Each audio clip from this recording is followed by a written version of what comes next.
Hello students, I Saurav Awasthi, English faculty of Mount Literacy School Jhansi have brought a new video for you, that is chapter number 3 of your book, because up till now chapter 3rd, that means Iswaran the storyteller, was the third chapter, but now it has been removed from the revised syllabus of English literature of class 9th. So now this is your new third chapter, that is the In the Kingdom of Fools of Moments. Okay, so now we are going to start the explanation and the summary of the chapter, which you can understand easily with the help of this video. Here students, as we know that wisdom is worshipped everywhere while foolishness is our greatest enemy. With the help of wisdom, we can make a difference between right and wrong.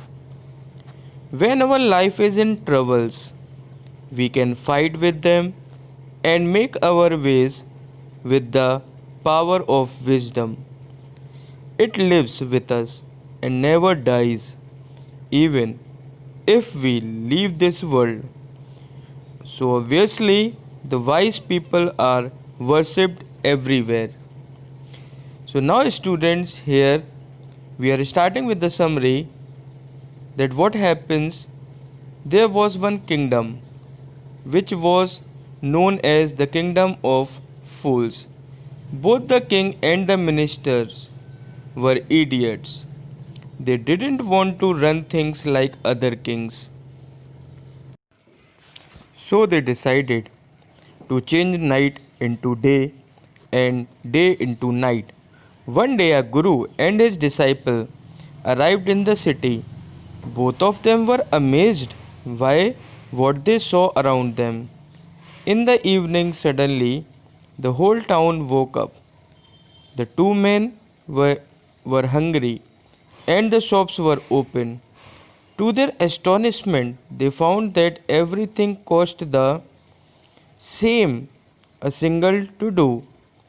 They were delighted, but the Guru decided to leave the place, as this was a kingdom of fools and anything could happen there.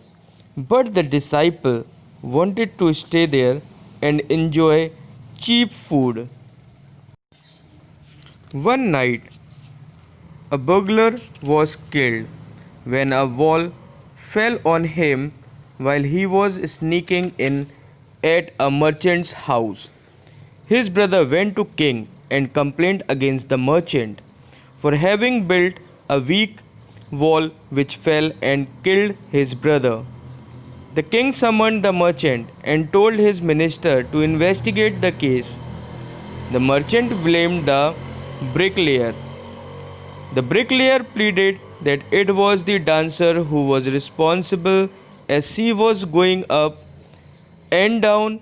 He could not keep his eyes or mind on the work. The dancing girl said that it was the jeweler who did not keep his promise, and thus he had to visit him many times. The goldsmith said that it was because of the rich merchant's order that he could not deliver the things in time. Ultimately, it was the same merchant who was called in the beginning. Finally, the king passed death sentence for the rich merchant, but he was so thin that he couldn't fit in the stake. So the king ordered for a fat man for execution. The soldiers caught the disciple who had become fat by eating a lot. The disciple remembered his guru and prayed for his help.